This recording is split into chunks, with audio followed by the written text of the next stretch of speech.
क्या आपको पता है जिस जगह पर बैठकर आप मेरे वीडियो देख रहे हो उस जगह पर करोड़ों साल पहले ज्वालामुखी उभर रहे थे, या फिर उस जगह पर बहुत ही बड़े और खतरनाक जंगल रहे होंगे। ब्रह्मांड और दुनिया हमेशा से ही इंसानों के लिए रहस्य का विषय रहा। आज इतनी टेक्नोलॉजी होने के बावजूद भी धरती पर कई ऐसे रहस्य मौजूद हैं जिसका पता लगाना साइंटिस्ट के लिए भी लगभग नामुमकिन है। कुछ लोगों का मानना है कि पृथ्वी का निर्माण ईश्वर ने किया है। वहीं दुनिया की रचना को लेकर हिंदू, ईसाई और इस्लाम धर्म की मान्यता भी अलग है। वहीं पृथ्वी की रचना को लेकर विज्ञान का नज़रिया कुछ अलग है। वैज्ञानिकों का मानना है कि पृथ्वी आग का गोला थी जो सूर्य से निकली और समय के साथ ठंडी होती गई, जिसके बाद पृथ्वी पर जीवन की उत्पत्ति हुई। पृथ्वी की उत्पत्ति के बारे में वैज्ञानिकों का मानना है कि लगभग 5 अरब वर्ष पूर्व अंतरिक्ष में कई गैसों एक साथ मिलने से भयंकर विस्फोट हुआ था। इससे एक विशाल आग का गोला बना जिसे हम सूर्य कहते हैं। धमाका इतना जोरदार था कि चारों तरफ धूल के कण फैल गए और गुरुत्वाकर्षण बल के कारण यह कण पत्थर के छोटे छोटे टुकड़ों में बदल गए। कई सालों के अंतराल के बाद ये कण आपस में जुड़ने लगे और कुछ समय बाद सौरमंडल का जन्म हुआ। और इस तरह लाखों साल बाद गुरुत्वाकर्षण के कारण पत्थर और चट्टान आपस में जुड़ने लगे। वैज्ञानिकों के अनुसार 4.54 अरब वर्ष पूर्व पृथ्वी का तापमान 1200 डिग्री सेल्सियस था। ऐसे समय में धरती पर सिर्फ उबलता हुआ लावा, चट्टानें और कई जहरीली गैस हुआ करती थी। ऐसे में भी पृथ्वी का जीवन का अस्तित्व होना असंभव था।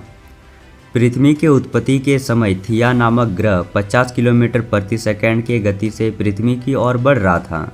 यह गति बंदूक से निकली गोली से 20 गुना अधिक होती है। ऐसे में जब थिया ग्रह पृथ्वी के सतह से टकराया तो जोरदार विस्फोट हुआ, जिससे बहुत सारा मलबा धरती से बाहर निकल गया और साथ ही वह ग्रह धरती में समा गया। हजारों वर्ष के अंतराल के बाद गुरुत्वाकर्षण के कारण पृथ्वी से निकला मलबा एक गेंद के रूप में बन गया, जिसे हम चंद्रमा कहते हैं। पृथ्वी पर वर्तमान जल लाखों वर्ष पूर्व का है।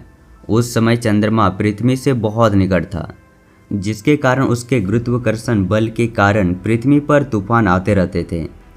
परंतु एक लंबे अंतराल के बाद चंद्रमा और पृथ्वी के बीच की दूरी बढ़ने लगी और पृथ्वी पर तूफान शांत होने लगे। धरती पर जीवन की इस यात्रा के दौरान 3.8 अरब साल पहले धरती पर लगातार ज्वालामुखी फट रहे थे और साथ ही उल्कापिंड की बारिश भी हो रही थी। उल्कापिंडों के माध्यम से पानी और नमक के साथ साथ अन्य पदार्थ भी पृथ्वी पर आ रहे थे।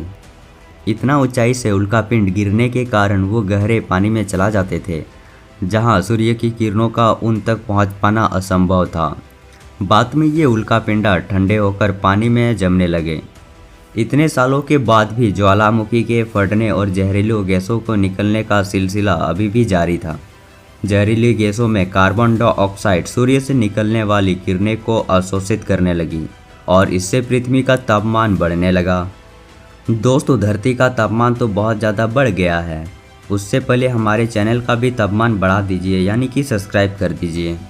बढ़ते तापमान के कारण समुद्र में गर्मी पैदा होने लगी और समुद्र का पानी भाप बनकर बादलों में रूप लेने लगे।